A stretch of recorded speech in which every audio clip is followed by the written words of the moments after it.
Hello people. तो कैसे हैं आप लोग? उम्मीद करता हूँ बहुत अच्छे होंगे। और बारिश के मौसम में बहुत ज़बरदस्त आपकी पढ़ाई चल रही है। मैं भी बहुत अच्छा हूँ, दिन में 2 बार बारिश में नहा रहा हूँ रोज़। बताओ, बीमार ना पड़ जाऊँ तो अच्छा है। चलिए, अभी तक हमने काफ़ी सारी कंपनीज को पढ़ लिया है। पिछले क्लास में हमने लिस्टेड कंपनी ख़त्म की, इल्लीगल एसोसिएशन को ख़त्म किया। और एक कंपनी हमने कौन सी ख़त्म की?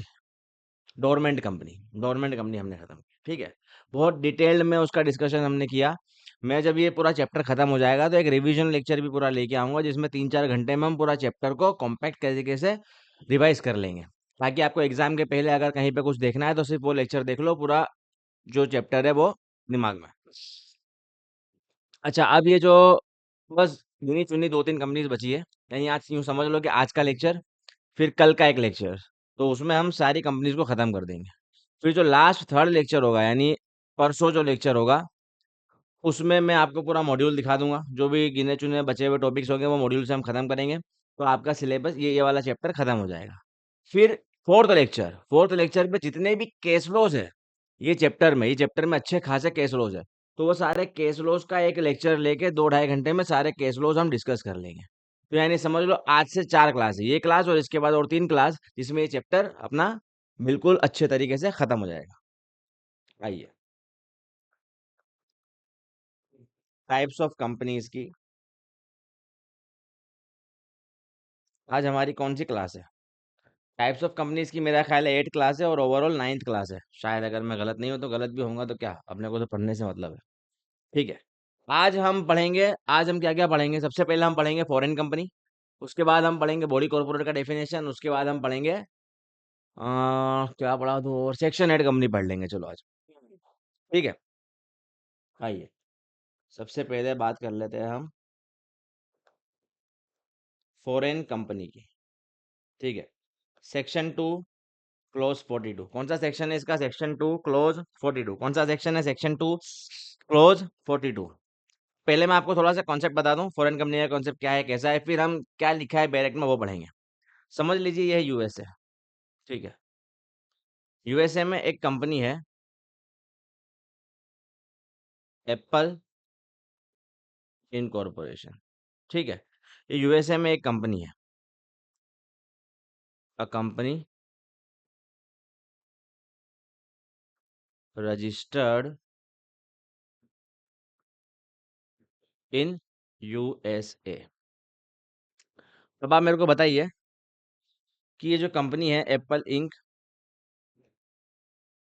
ये क्या है? Is it a foreign company? बताइए मुझे, क्या ये फॉरेन कंपनी है क्या? इसको हम क्या बोलेंगे? ये जो एप्पल इंक है, जो यूएसए में रजिस्टर्ड है, इसको हम क्या बोलेंगे? क्या हम इसको फॉरेन कंपनी बोलेंगे क्या? क्या ये फॉरेन कंपनी है क्या?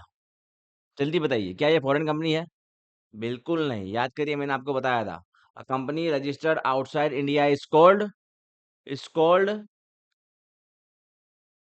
Body corporate. क्या बोला था मैंने? क्या है ये? Body corporate, section 2 close 11। इसकी भी डिटेल में डिफरेंस डिस्कस करेंगे इसके बाद, लेकिन क्या है? बॉडी कॉर्पोरेट है। A company registered outside India is called body corporate. उसको हम फॉरेन कंपनी नहीं बोलते, फॉरेन कंपनी का डेफिनेशन अलग है। ये बहुत ज्यादा कंफ्यूजन होता है बच्चों के दिमाग में कि जो कंपनी बाहर रजिस्टर्ड है वो फॉरेन कंपनी है, वो बॉडी कॉर्पोरेट है। फॉरेन कंपनी का ऑल टुगेदर मीनिंग बिल्कुल अलग है। तो फॉरेन कंपनी हम किसको बोलेंगे? इसको हम फॉरेन कंपनी बोलेंगे। समझ लीजिए, ये जो एप्पल थी, ये आउटसाइड रजिस्टर्ड है, तो ये क्या है? Body corporate. अब now if this body corporate, यानी कि Apple ink,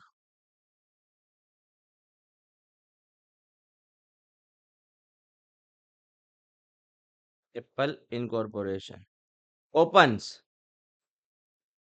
it's place of business, इस पे क्लाउड बना लीजिए आप, ये इंपॉर्टेंट टर्म है। Place of business in India, then बिज,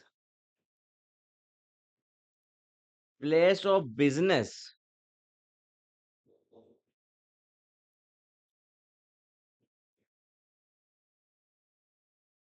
shall be called as foreign company. क्या बोला कि वो जो बॉडी कॉर्पोरेट है, मतलब कि वो कंपनी जो रजिस्टर्ड आउटसाइड इंडिया है, वो इंडिया में अगर कोई प्लेस ऑफ बिजनेस ओपन कर लेती है, तो उस प्लेस ऑफ बिजनेस को बोला जाता है फॉरेन कंपनी। क्या बोला जाता है? समझ लो कि ये, समझ लो कि ये एप्पल है, ठीक है? ये एप्पल इनकॉर्पोरेशन है, ये यूएसए में रजिस्टर्ड है। अभी तक ये क्या है? अभी तक तो ये सिर्फ एक बॉडी कॉर्पोरेट है, ठीक है? अब ये क्या करती है? ये इंडिया में, इंडिया के अंदर इसका एक प्लेस ऑफ बिजनेस ओपन करती है। आप समझ लीजिए, ब्रांच ऑफिस समझ लीजिए आप। एक प्लेस ऑफ बिजनेस ओपन कर लेती है। तो अब ये जो place of business Apple ink ने इंडिया में ओपन किया, इस प्लेस ऑफ बिजनेस को क्या बोला जाएगा? Foreign company. अब प्लेस ऑफ बिजनेस भी दो तरीके से ओपन कर सकती है। समझ लो ये एप्पल इंक है, बराबर। अब अगर इसको इंडिया में प्लेस ऑफ बिजनेस ओपन करना है, ठीक है, तो दो तरीके से करा जा सकता है।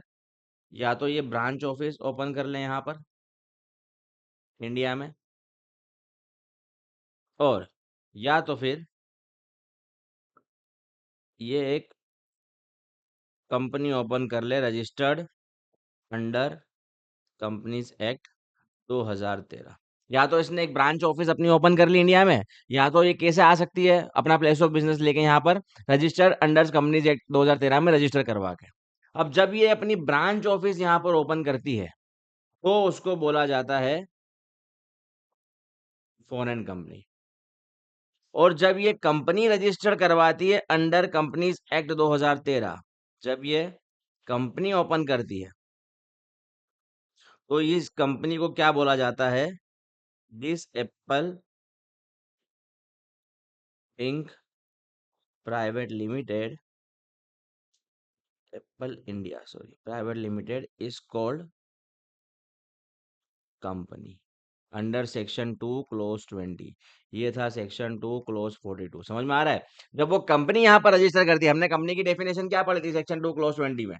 Company means a company registered under this act.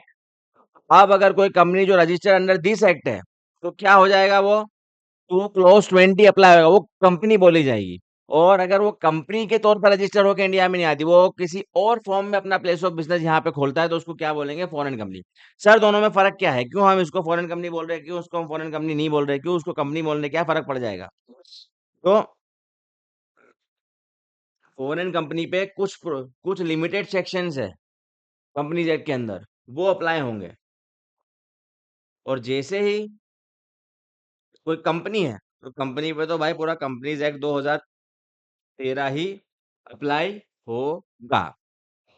अब मैंने आपको यहाँ पे जो डेफिनेशन बताई, क्या बोला कि अगर बॉडी कॉर्पोरेट जो है यानी आउटसाइड इंडिया में जो रजिस्टर्ड है, वो अगर इंडिया में कोई प्लेस ऑफ बिजनेस खोलती है, तो उस प्लेस ऑफ बिजनेस को क्या बोलते हैं? हम फॉरेन कंपनी। लेकिन क्या समझ लो एप्पल इंक ने इंडिया में एक प्लेस ऑफ बिजनेस ओपन कर लिया, तो क्या उस प्लेस ऑफ बिजनेस को सीधा हम फॉरेन कंपनी मान लें? क्या हम उसको फॉरेन कंपनी मान ले? क्या जल्दी जल्दी, क्या वो प्लेस ऑफ बिजनेस ओपन करते हैं फॉरेन कंपनी मान ले? नहीं। एक तीसरी कंडीशन है, आप समझ लो ये है एप्पल इंक, ये क्या है? रजिस्टर्ड आउटसाइड इंडिया यानी यूएसए। तो ये है बॉडी कॉर्पोरेट, बराबर। तो बीसी का मतलब बॉडी कॉर्पोरेट, तुम सालों ऊंधा सीधा मत पढ़ना। अब इसने इंडिया में एक प्लेस ऑफ बिजनेस डाला। अब ये प्लेस ऑफ बिजनेस इंडिया में इसने ओपन करा, तो सिर्फ प्लेस ऑफ बिजनेस ओपन करने से ये place of business foreign company नहीं बन जाएगा। इस प्लेस ऑफ बिजनेस के द्वारा इसको इंडिया में कंडक्ट करना पड़ेगा बिजनेस। अगर उसका प्लेस ऑफ बिजनेस इंडिया में वो ओपन करता है, और उस प्लेस ऑफ बिजनेस से वो इंडिया में बिजनेस भी कंडक्ट करता है, तब जाके ये प्लेस ऑफ बिजनेस बनेगा फॉरेन कंपनी। यानी समझ लो कि अगर एप्पल ने सिर्फ यहाँ पर एक प्लेस ऑफ बिजनेस खरीद लिया, एक प्रीमाइस खरीद लिया कि ये मेरा प्लेस ऑफ बिजनेस है, वहां बना दिया यहाँ पे के एप्पल, एप्पल इंडिया, तो क्या वो फॉरेन कंपनी मान लेंगे? अगर वो बिजनेस नहीं कर रहा, खाली प्रीमाइस बना दिया, तो नहीं। अगर उसने प्रीमाइस है उसका यहाँ पर, उसका यहाँ पर प्लेस ऑफ बिजनेस है इंडिया में, और वहां पे वो इंडिया में वो बिजनेस भी कर रहा है उससे, तो उस प्लेस ऑफ बिजनेस को हम बोलेंगे फॉरेन कंपनी। अगर कोई बिजनेस नहीं कर रहा, सिर्फ प्लेस ऑफ बिजनेस है, तो उस प्लेस ऑफ बिजनेस को फॉरेन कंपनी नहीं बोलेंगे। तो ये तीनों कंडीशन सेटिस्फाई होनी चाहिए कि एक कंपनी जो है वो रजिस्टर्ड आउटसाइड इंडिया होनी चाहिए, उसका प्लेस ऑफ बिजनेस इंडिया में होना चाहिए, और उस प्लेस ऑफ बिजनेस से वो इंडिया में बिजनेस भी कंडक्ट करनी चाहिए। तब जाके उस प्लेस ऑफ बिजनेस को बोलेंगे फॉरेन कंपनी। वो प्लेस ऑफ बिजनेस भी अगर company register under companies act 2013 है, तो वो फॉरेन कंपनी नहीं है, फिर वो कंपनी है। और वो अगर अदर किसी फॉर्म में है, अगर वो ऑर्गेनाइजेशन, तो वो फॉरेन कंपनी है। यानी समझ लो कैसा होगा कि ये एप्पल है, ये क्या है, बॉडी कॉर्पोरेट। सेक्शन क्या है, 2 क्लोज 11। इसने अगर इंडिया में क्या डाली, ब्रांच ऑफिस डाली इन इंडिया, ये क्या हो जाएगा, फॉरेन कंपनी। Section 2 close 42। लेकिन इसने क्या करा, ब्रांच ऑफिस नहीं डाली, इंडिया में कर दी। इंडिया में इसने बनाई एक company registered under companies act 2013। क्या करा इसने, कंपनी बना ली रजिस्टर्ड अंडर कंपनीज एक्ट 2013। तो अब ये क्या फॉरेन कंपनी हो गई, नहीं, ये क्या हो गई, कंपनी। कौन सा सेक्शन, सेक्शन 2 क्लोज 20। समझ में आ रहा है, समझ में आ रहा है फॉरेन कंपनी कब होगी और कब वो सिर्फ कंपनी कहलाएगी। तो जो हमारे अंदर कंफ्यूजन था कि जो कंपनी आउटसाइड रजिस्टर्ड है इंडिया के बाहर, उसको फॉरेन कंपनी बोलते हैं, नहीं नहीं नहीं, वो तो बॉडी कॉर्पोरेट है। उसकी कोई प्लेस ऑफ बिजनेस इंडिया में है, और उस प्लेस ऑफ बिजनेस के जरिए वो इंडिया में कोई बिजनेस कर रही है, तो उस प्लेस ऑफ बिजनेस जो इंडिया में है उसको हम बोलते हैं फॉरेन कंपनी। और वो प्लेस ऑफ बिजनेस भी अगर अदर किसी फॉर्म में है, अगर वो कंपनीज एक्ट में रजिस्टर्ड हो गई, कंपनीज एक्ट 2013 में आके, तो वो क्या हो जाएगी, वो बन जाएगी सिर्फ कंपनी। क्या बन जाएगी, कंपनी। आइए अब डेफिनेशन पढ़ते हैं इसकी। ये मैंने आपको कॉन्सेप्ट समझाया, ये मैंने जो लिखा है बैरेक्ट में वो पहले ही समझा दिया, बैरेक्ट में क्या लिखा है कैसे लिखा है वो हम पढ़ते हैं, आइए।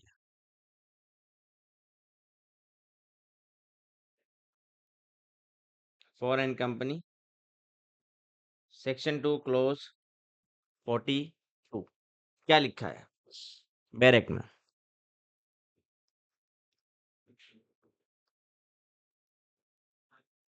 Foreign company means a company.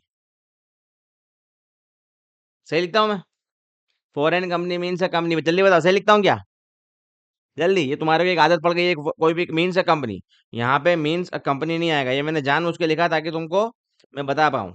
क्या आएगा यहाँ, फॉरेन कंपनी मीन्स, अभी मैंने तुमको बताया था, क्या था, foreign company means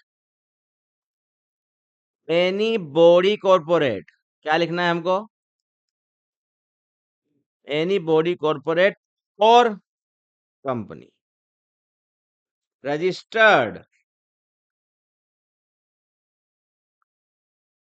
outside India and, क्या है, एक body corporate registered outside India and पहला,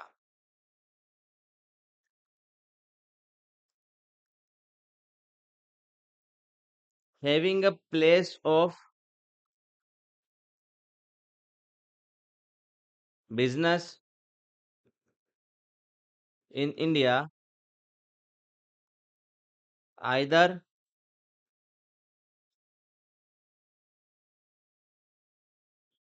वेदर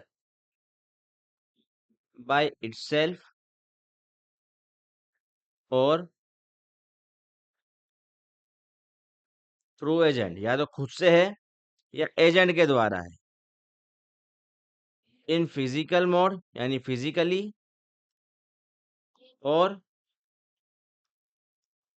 थ्रू ई मोड, जैसे भी है वो प्लेस ऑफ बिजनेस। अब आप बोलोगे सर फिजिकल तो हमको समझ में आया कि आपकी कोई प्रीमाइस यहाँ पे आपका गोडाउन है, आपका वेयर हाउस है, आपकी कोई ब्रांच ऑफिस है। ई मोड, अब समझ लीजिए नेटफ्लिक्स, नेटफ्लिक्स का क्या है, वेबसाइट है, एप्लीकेशन चल रहा है इंडिया में, लेकिन इंडिया के अंदर कितने लोग उसको देख रहे हैं, इंडिया से कितना रेवेन्यू उसको जा रहा है, तो नेटफ्लिक्स का जो इंडिया वो क्या है, फॉरेन कंपनी है। क्यों? क्योंकि इंडिया में उसका ई मोड पे प्लेस ऑफ बिजनेस है और वहां से वो कंडक्ट भी कर रहा है बिजनेस, तो Netflix is also foreign company. अब अमेजोन, अमेजोन क्या कर रहा है? वेबसाइट है यहाँ पर अमेजोन, जिससे हम खरीद रहे हैं, तो वो क्या है? ई मोड में है उसका पूरा जो यहाँ पे बिजनेस है वो, लेकिन बिजनेस तो कंडक्ट कर रहा है इंडिया से, वो फॉरेन कंपनी है। समझ में आ रहा है?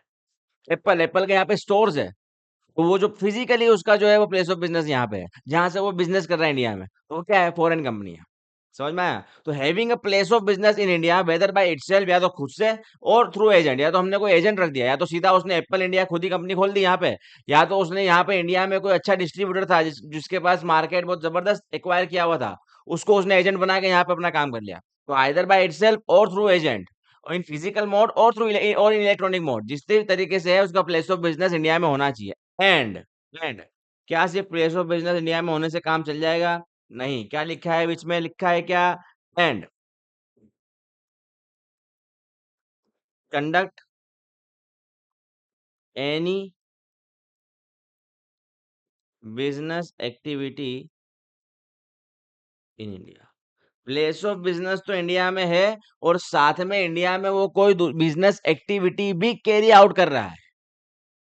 यानी सिर्फ अगर प्लेस ऑफ बिजनेस है और दूसरी कोई बिजनेस एक्टिविटी नहीं कर रहा है, तो वो फॉरेन कंपनी नहीं माना जाएगा। एप्पल ने सिर्फ अपना एप्पल का स्टोर डाल दिया, लेकिन वो बेचते नहीं है यहाँ पे एप्पल के फोन, तो नहीं माना जाएगा। अब उसने यहाँ पर उसका प्लेस ऑफ बिजनेस डाला, उसने यहाँ पर स्टोर्स वगैरह डाले, और वहाँ यहाँ पे सेल भी कर रहा है, यहाँ से रेवेन्यू भी जनरेट कर रहा है, तब जाके वो फॉरेन कंपनी मानी जाएगी। समझ में आ रहा? तो क्या लिखे डेफिनेशन में? Foreign company means any body, corporate or company registered outside India, जो आउटसाइड इंडिया में रजिस्टर्ड है, and having a place of business in India, whether by itself or through agent, in physical mode or in e-mode, and conduct any business activity in India, then this place of business shall be called as foreign company। वो जो outside है उसको foreign company नहीं बोलेंगे, जो place of business है India में उसको बोलेंगे फॉरेन कंपनी, अगर ये सब कुछ सेटिस्फाइड हो रहा है तो। समझ में आ रहा है? बताओ जल्दी, जल्दी,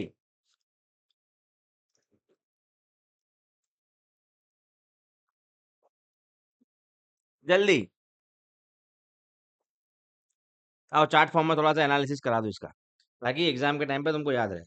समझ लो ये क्या है, जो मैंने अभी लिखा उसको चार्ट में उतार देते अपने। Body corporate registered outside India, कहाँ रजिस्टर्ड है? Outside India. ये बॉडी कॉर्पोरेट का क्या है? प्लेस ऑफ बिजनेस, कहाँ पे? In India, either in physical mode और इन टी मोड, एंड साथ में क्या है? And conduct business activity in India. अगर ये सब कुछ हो रहा है, then the place of business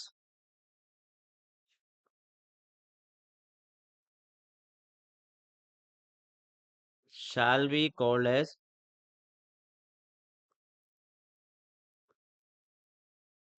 foreign company. बराबर?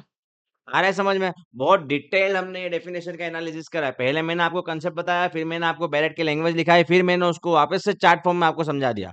तो अभी आपके दिमाग में एकदम परफेक्ट तरीके से मेरे ख्याल में बैठ जाना चाहिए कि फॉरेन कंपनी किसको बोलते हैं। बहुत ईजी है। जो बाहर कोई कंपनी रजिस्टर्ड है, क्या उसको फॉरेन कंपनी बोलते हैं? नहीं, वो तो हमारा बॉडी कॉर्पोरेट है। तो किसको बोलते हैं? वो बाहर की कंपनी, अगर उसका कोई प्लेस ऑफ बिजनेस इंडिया में है और उस प्लेस ऑफ बिजनेस से वो इंडिया में बिजनेस एक्टिविटीज भी करती है, तो उस प्लेस ऑफ बिजनेस को क्या बोलेंगे हम? फॉरेन कंपनी बोलेंगे। बराबर है? आइए, अब थोड़े से सेक्शंस में आपको लिंक करा देता हूँ इसके, सटासट सटासट, ठीक है? पहला ये सेक्शन 380। कौन सा सेक्शन? सेक्शन हम लिंक करेंगे यहाँ पर, सेक्शन 380। क्या बोलता है section 380?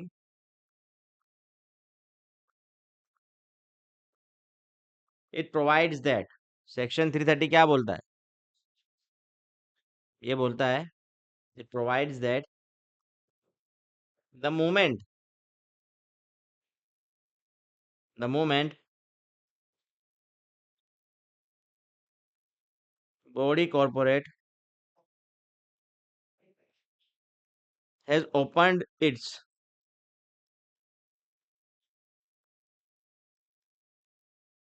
Place of business in India, जब बॉडी कॉर्पोरेट ने अपना प्लेस ऑफ बिजनेस इंडिया में ओपन करा, then such place of business, वो जो प्लेस ऑफ बिजनेस है,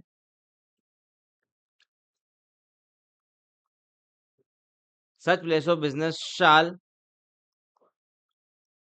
फाइल, क्या फाइल करेगा? Shall file form number FC1, किसको? टू दी ROC, कितने दिनों में? With in 30 days.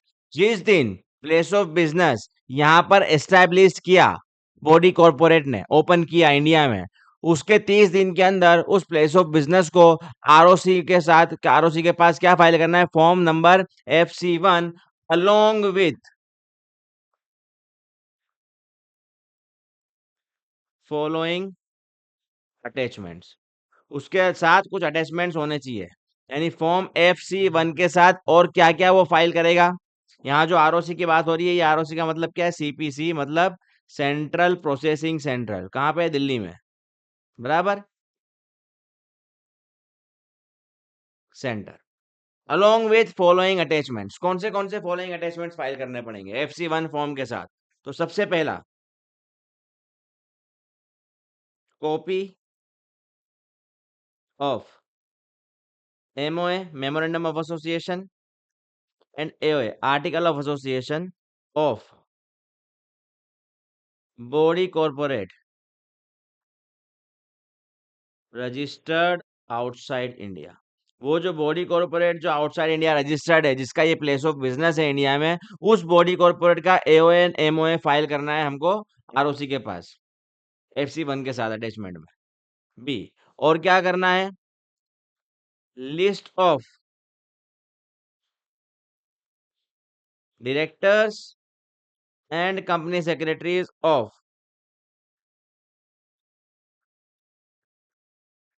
Body corporate registered outside India. Third, और क्या अटैचमेंट साथ में क्या फाइल करना है? FC1 के साथ क्या अटैच करना है? रजिस्टर्ड ऑफिस एड्रेस, किसका? Registered office address of body corporate registered outside India. तो क्या करेगी? जैसे ही प्लेस ऑफ बिजनेस बनाया यहाँ पर, 30 दिन के अंदर प्लेस ऑफ बिजनेस ROC को फॉर्म नंबर FC1 फाइल करेगी। उस फॉर्म नंबर, उस FC1 के साथ फॉलोइंग अटैचमेंट्स वो देगी। क्या क्या? सबसे पहला, copy of MOA and AOA of the body corporate registered outside India, जो आउटसाइड इंडिया रजिस्टर्ड है बॉडी कॉर्पोरेट, उसका MOA एंड AOA। और क्या देगी? उस बॉडी कॉर्पोरेट के डायरेक्टर्स एंड कंपनी सेक्रेटरी का लिस्ट देगी। और क्या देगी? उस बॉडी कॉर्पोरेट का रजिस्टर्ड ऑफिस का एड्रेस भी इसको बताएगी। और साथ में और क्या अटैचमेंट देगी? Address of place of business in India, यहाँ पर जहां पर प्लेस ऑफ बिजनेस बनाया, उसका एड्रेस बताइए कि भाई ये एड्रेस है हमारे प्लेस ऑफ बिजनेस का। और क्या बताएगी? Name of person, name of person who is authorised to operate the place of business in India. ये जो प्लेस ऑफ बिजनेस जो यहाँ पर ओपन किया, यहाँ पर एस्टेब्लिश किया है, उस पर्सन का नाम बताएगी जो ऑथोराइज किया गया है इस प्लेस ऑफ बिजनेस को ऑपरेट करने के लिए, वो भी ROC को बताना पड़ेगा। और क्या बताएगी? और बताएगी details of place of business opened और क्लोज्ड ऑन अर्लियर ओकेशन।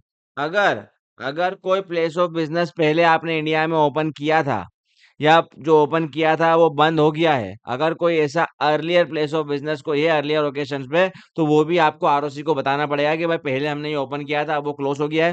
पहले ओपन किया था वो तो ओपन ही है, यहाँ पे दूसरा भी ओपन कर रहे हैं। जैसा भी है, आपको आरओसी को वो भी बताना पड़ेगा। और साथ में क्या बताना पड़ेगा? और डिक्लेरेशन देना पड़ेगा। Declaration that none of the directors of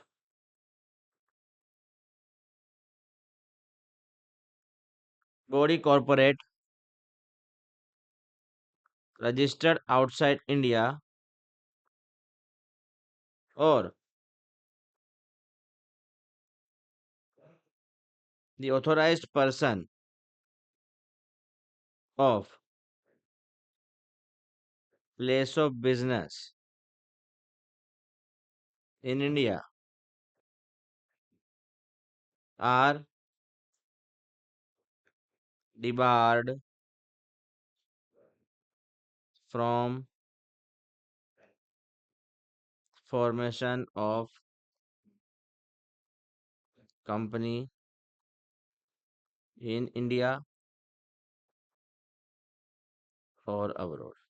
क्या बताना पड़ेगा? डिक्लेरेशन देना पड़ेगा कि भाई ना तो कोई डायरेक्टर्स बॉडी कॉर्पोरेट के, ना तो ये जो पर्सन ऑथराइज किया गया है प्लेस ऑफ बिजनेस को ऑपरेट करने के लिए, ना ये है, दोनों में से कोई भी कहीं पर भी डिबार्ड नहीं किए गए हैं कंपनी को इनकॉर्पोरेट करने से, ना इंडिया में ना किसी और कंट्री में। किसी भी कंट्री ने इनको डिबार्ड नहीं किया है कंपनी को इनकॉर्पोरेट करने से। ये डिक्लेरेशन भी FC1 के साथ देना पड़ेगा। क्या बोला? तो जैसे ही प्लेस ऑफ बिजनेस एस्टेब्लिश किया उसके 30 दिन के अंदर FC1 फॉर्म फाइल करना पड़ेगा उस प्लेस ऑफ बिजनेस को, साथ में ये सारे अटैचमेंट देने पड़ेंगे। समझ में आ रहा है? और ये जो अटैचमेंट हमने दे दी FC1 में, इफ इसमें अगर कोई चेंजेस अकर होते हैं, if any change occurs in the details already given, then ये जो प्लेस ऑफ बिजनेस है यानी कि फॉरेन कंपनी, ये क्या करेगी? ROC, आगे के CPC, सेंट्रल प्रोसेसिंग सेंटर, उसको क्या फाइल करेगी? जिस दिन चेंज हुआ उस चेंज के विद इन 30 डेज के अंदर फाइल करेगी फॉर्म FC2, जिसमें वो चेंजेस उसको बताएगी। समझ में आ रहा है? फॉर्म FC2 फाइल करके कुछ चेंजेस हुआ, चेंज होने के 30 दिन के अंदर फॉर्म फॉर्म FC2 फाइल करके उसको वो चेंजेस के बारे में बताएगी। आई होप सेक्शन 380 क्लियर है। सेक्शन 380 क्या बोलता है कि जैसे ही आपने कोई बॉडी कॉर्पोरेट जो रजिस्टर्ड है आउटसाइड इंडिया, उसने प्लेस ऑफ बिजनेस एस्टैब्लिश किया इंडिया में, तो जिस दिन एस्टैब्लिश किया उसके 30 दिन के अंदर अंदर उस प्लेस ऑफ बिजनेस को ROC के पास क्या फाइल करना है? फॉर्म नंबर FC1, उसके साथ कुछ अटैचमेंट्स फाइल करने हैं। क्या क्या अटैचमेंट्स फाइल करने हैं? Copy of MON AOF body corporate registered outside India, list of directors and company secretaries of the body corporate registered outside India, register office address of the body corporate registered outside India. मतलब ये जो तीन चीजें पहले तीन, ये किसकी बात कर रहा है? Body corporate registered outside India.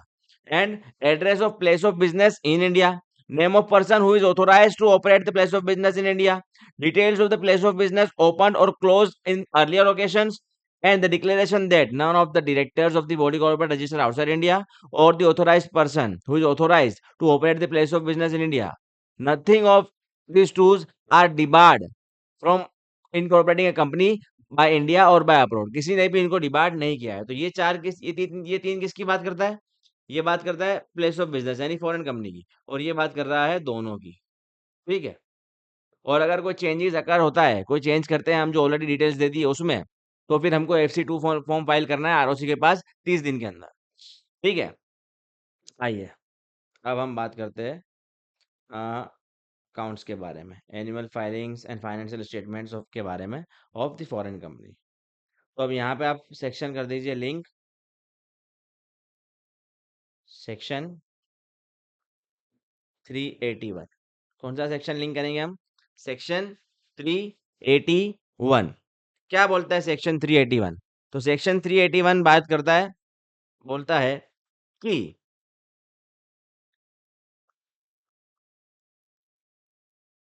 जब फाइनेंशियल ईयर आपका एंड हुआ, फाइनेंशियल का ईयर कब एंड होता है? 31 मार्च किसी भी साल का, ठीक है, 31 मार्च पे हम खत्म करते हैं।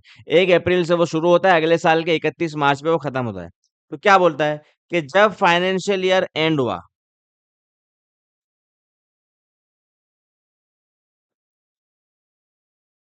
उसके 6 महीने के अंदर, विद इन 6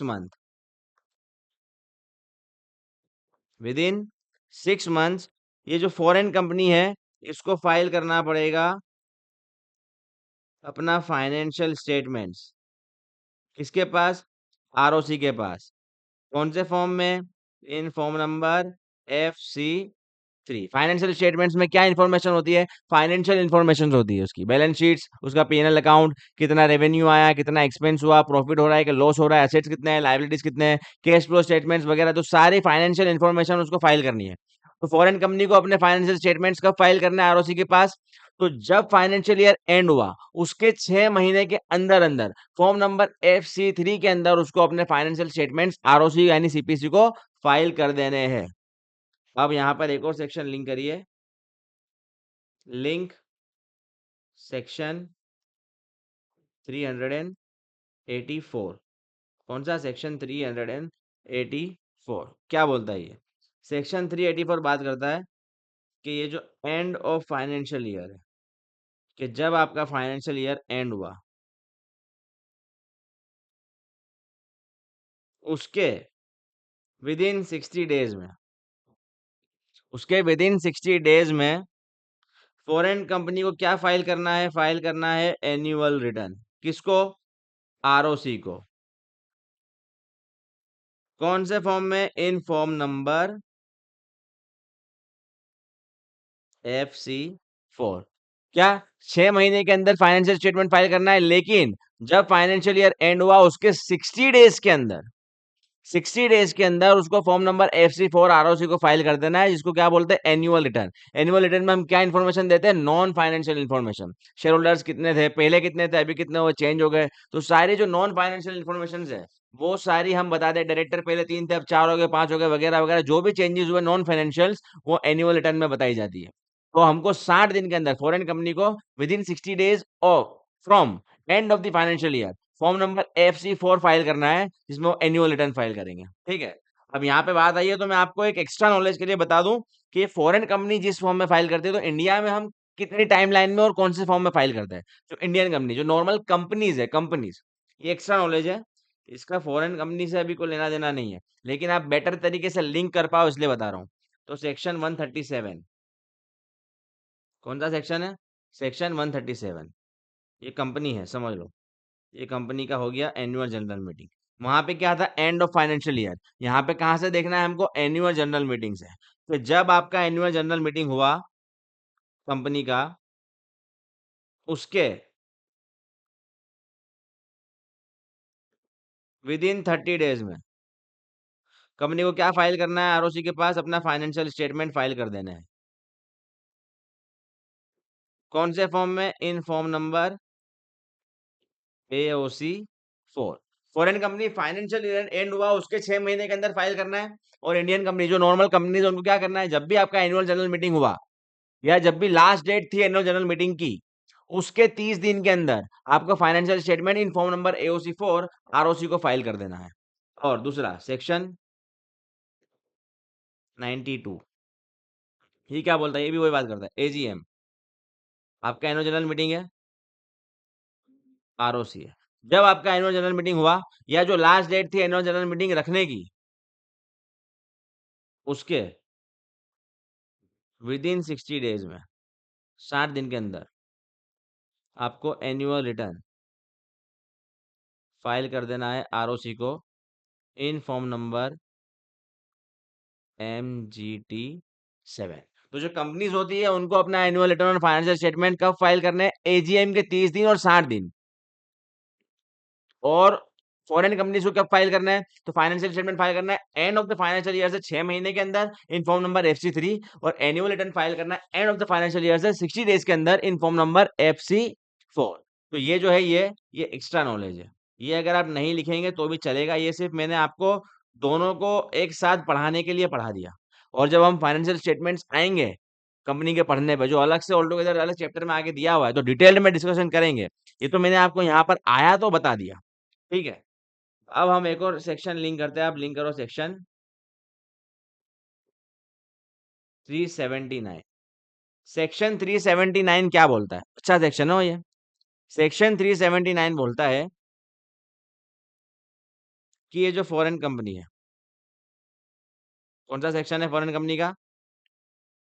सेक्शन 2 क्लोज 42। ये सेक्शन 379 बोलता है कि on foreign company entire companies act 2013 is not applicable. क्या बोलता है? कि पूरा कंपनीज एक्ट 2013 इस पे अप्लाई नहीं होगा। तो क्या अप्लाई होगा? तो बोलता है रादर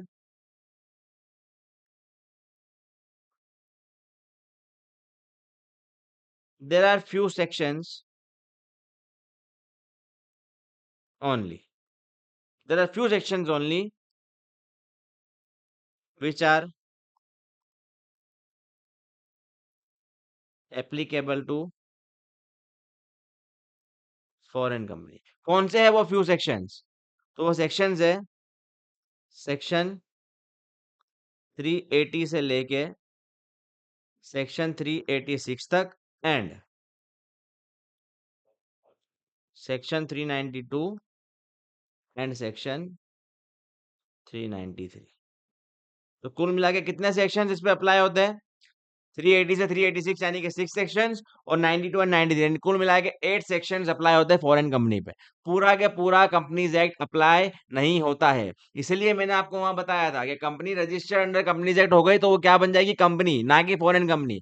तो उसमें पूरा कंपनीज एक्ट अप्लाई होगा, और जो फॉरेन कंपनी है उस पर अप्लाई होगा 380 से लेके 386 एंड 392 एंड 393। अच्छा, और क्या बोलता है सेक्शन 379 सब सेक्शन 2? और क्या बोलता है सेक्शन 379 सब सेक्शन 2? बोलता है प्रोवाइड्स दैट, बहुत इंपॉर्टेंट है भैया, अच्छी बात बोलता है ये। क्या बोलता है? वेर, जब, where a any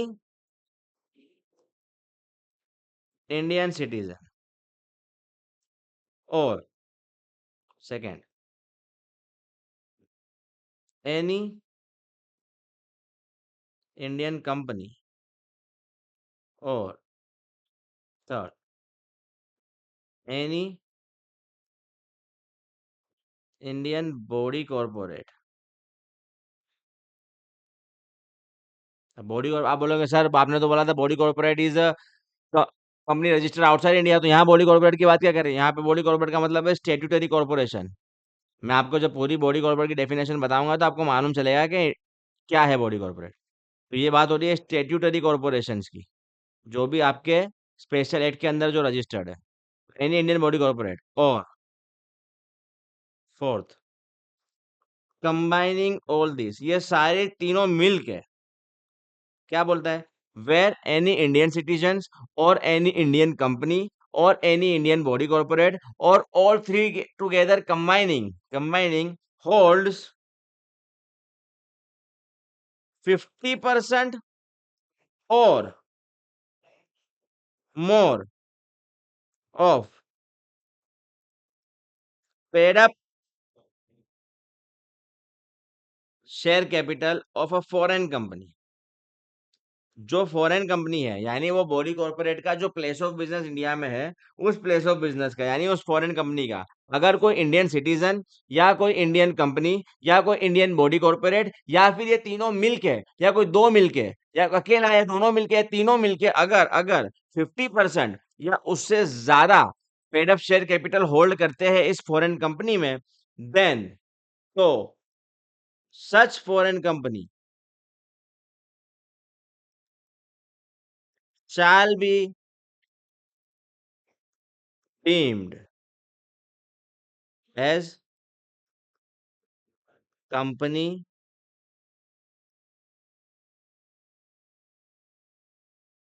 incorporated in India. उसको क्या मान लिया जाएगा कि वो कंपनी इनकॉर्पोरेटेड इन इंडिया है, मतलब के सेक्शन 2 क्लोज 20 वाले की बात कर रहा हूं। अच्छा, इससे क्या होगा? इसका मतलब विच मीन्स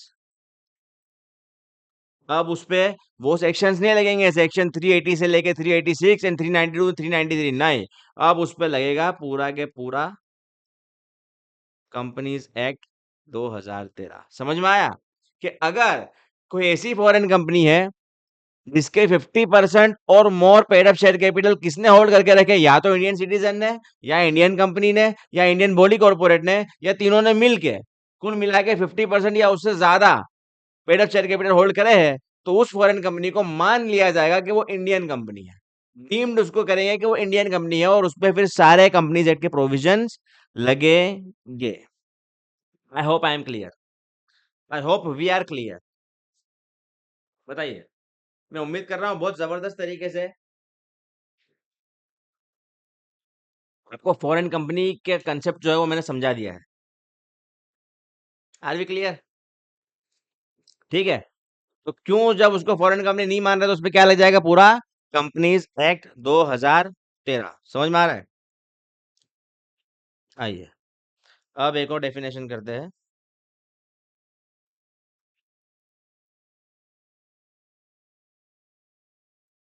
बॉडी कॉर्पोरेट, काफी इसकी चर्चा हम कर रहे हैं कि सर आप बार बार बॉडी कॉर्पोरेट कर रहे हैं, तो आप हमको बता दीजिए। अब असल में आप बोलते बाद में बताऊंगा पूरी डेफिनेशन के बॉडी कॉर्पोरेट की डेफिनेशन पूरी क्या है। तो चलो बता देता हूं मैं। लिखो क्या है।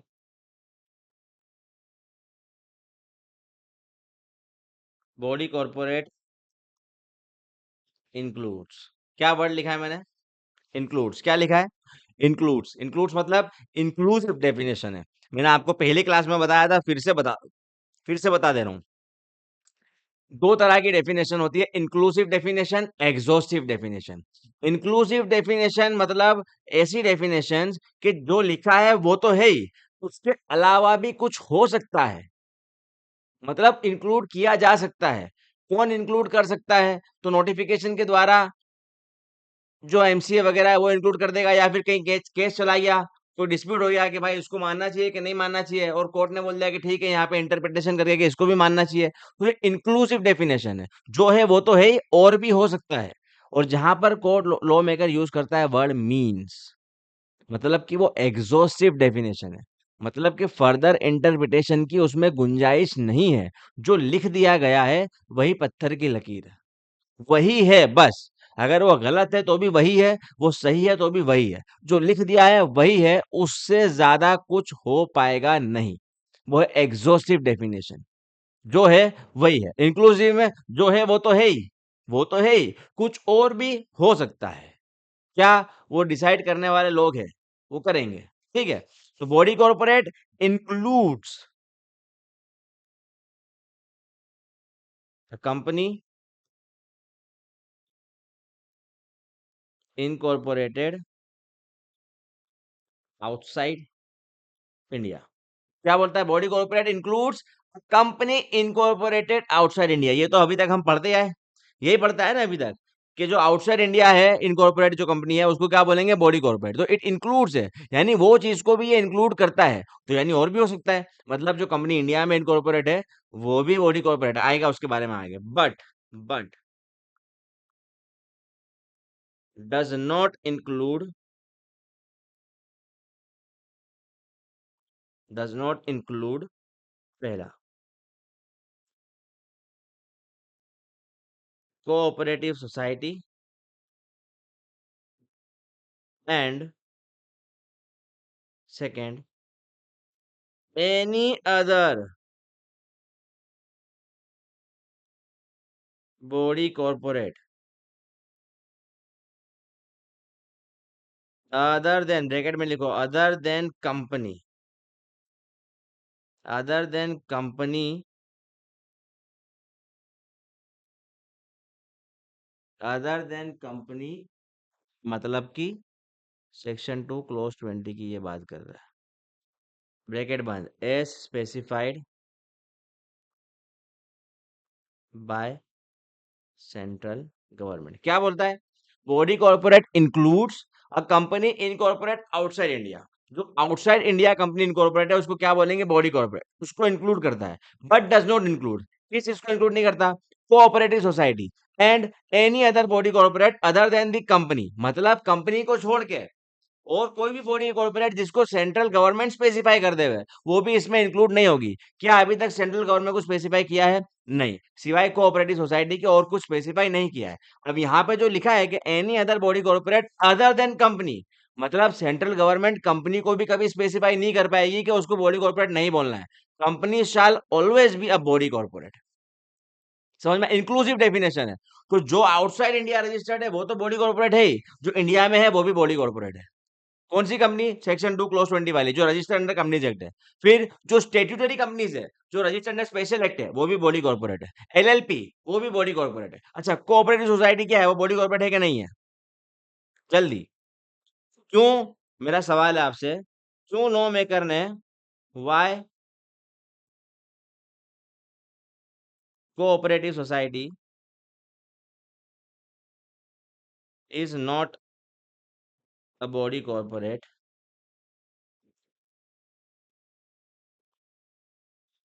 Under companies act 2013? देखो सवाल देखिए, क्यों?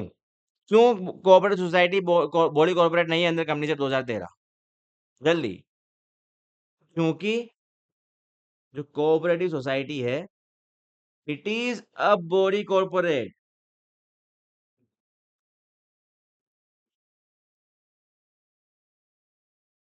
It is a body corporate under cooperative societies act. ये कोऑपरेटिव सोसाइटीज एक्ट जो है उसके अंदर बॉडी कॉर्पोरेट है। तो जब कोई आपसे अगर ये सवाल करे कि क्या कोऑपरेटिव सोसाइटी बॉडी कॉर्पोरेट है क्या, तो आपका जवाब स्ट्रेट नो नहीं होना चाहिए। आपका जवाब होना चाहिए कि बॉडी जो कोऑपरेटिव सोसाइटी है वो कंपनीज एक्ट के अंदर तो बॉडी कॉर्पोरेट नहीं है, उसको कंपनीज एक्ट ने बॉडी कॉर्पोरेट नहीं माना, लेकिन it is a body corporate under the cooperative societies act. अच्छा, क्यों कंपनीज एक्ट ने इसको नहीं माना? क्योंकि अगर ये कंपनीज एक्ट भी इसको बॉडी कॉर्पोरेट मान लेती और ये वहां पर भी बॉडी कॉर्पोरेट है, तो फिर इसमें दो एक्ट लग जाते हैं। तो इसलिए कंपनीज एक्ट ने इसको बिल्कुल एक्सप्रेसली एक्सक्लूड कर दिया है कि वैसे तो कोऑपरेटिव सोसाइटी बॉडी कॉर्पोरेट है, लेकिन लेकिन हम उसको बॉडी कॉर्पोरेट नहीं मानेंगे for the purpose of companies act 2013। मना कर दिया उसने, एक्सप्रेसली मना किया। समझ में आया? अब दूसरी दूसरी बात करें। पहला ये तो डिस्कस करा हमने, अब ये इसका मतलब क्या करें, ये करेंगे हम। तो any other body corporate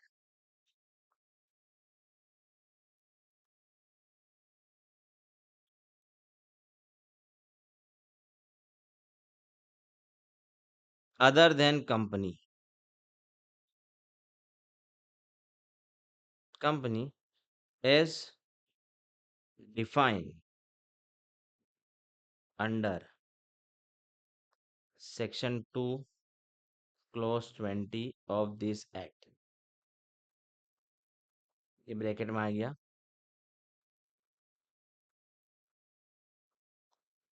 as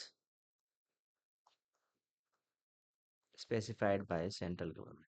क्या है इस लाइन का मतलब? क्या है इस लाइन का मतलब? ये है, इस लाइन का मतलब ये है कि it means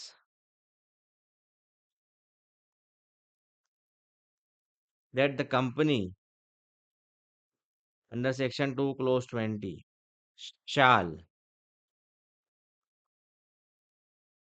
always be body corporate. तो अब जब हम ये लाइन देखेंगे तो आपका वापस दिमाग में आ जाएगा, सर आपने बोला था कि company incorporate outside India is body corporate. Body corporate includes company incorporate outside India, मतलब वो भी है, ये भी है, जो स्टेट्यूटरी कंपनीज है वो भी है, इंक्लूसिव डेफिनेशन है। इसका मतलब क्या होगा? इसका मतलब क्या होगा, देखो मैं आपको बताऊं कि जो कंपनी रजिस्टर्ड इन इंडिया है वो क्या है? वो कंपनी है, बिल्कुल है। क्या वो बॉडी कॉर्पोरेट है? बिल्कुल है। वो कंपनी भी है, वो बॉडी कॉर्पोरेट भी है। बट जो कंपनी रजिस्टर्ड आउटसाइड इंडिया है,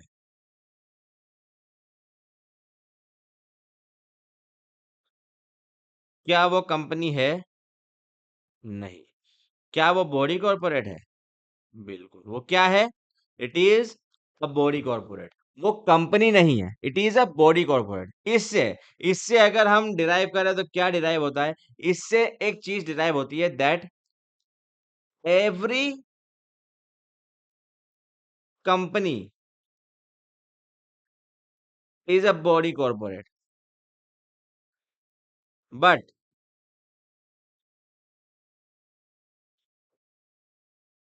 every body corporate is not a company. समझ में आया? हर कंपनी जो है वो बॉडी कॉर्पोरेट है, लेकिन हर बॉडी कॉर्पोरेट कंपनी नहीं है। आई होप आई एम क्लियर। आपको बॉडी कॉर्पोरेट का डेफिनेशन अब मेरे ख्याल में एकदम जबरदस्त तरीके से क्लियर है, सेक्शन 2 क्लोज 11। चलो आज का क्लास फिर हम यहीं रोकेंगे, क्योंकि मेरे जो आईपैड है उसमें भी चार्ज नहीं है, और एक छोटा सा काम भी मुझे निपटाना है। कल हम फिर पढ़ेंगे सेक्शन 8 कंपनी, और फिर मैं आपको साथ में पढ़ा दूंगा निधि कंपनी। कल की क्लास मेरे ख्याल में थोड़ी सी लंबी हो जाएगी, क्योंकि निधि कंपनी अपने आप में इतना बड़ा है, इतना बड़ा है। क्योंकि आपको मेरे को उसको मैं मॉड्यूल से नहीं पढ़ाऊंगा। अगर आप अपना कंपनी लॉ का मॉड्यूल देखेंगे तो कंपनी लॉ में निधि कंपनी के बारे में कुछ लिखा ही नहीं है। वो कहाँ पे सब कुछ लिखा हुआ है? एसबीआईएल के मॉड्यूल में। अच्छा, एसबीआईएल के मॉड्यूल में भी जितना लिखा है उससे भी ज्यादा हम पढ़ेंगे। जितना पूरा बेयर एक्ट में लिखा है, बेयर लॉ में लिखा है, कंपनी निधि रूल्स में जो लिखा है वो सब मैं आपको पढ़ा दूंगा, ताकि एग्जामिनर अगर कहीं से भी आपके लिए ट्विस्टेड क्वेश्चन भी पूछ लेता है तो आप उसको आंसर करने के लिए एबल रहो। ठीक है? तो निधि कंपनी समझ लो, निधि कंपनी खत्म करने में हमको कम से कम 1.5 घंटा लगेगा, और साथ में हम सेक्शन 8 कंपनी भी पढ़ लेंगे, तो लगभग दो दो घंटे में हमारी कल क्लास खत्म होगी। ठीक है? चलो, आज के लिए फिर इतना ही। Bye bye, take care.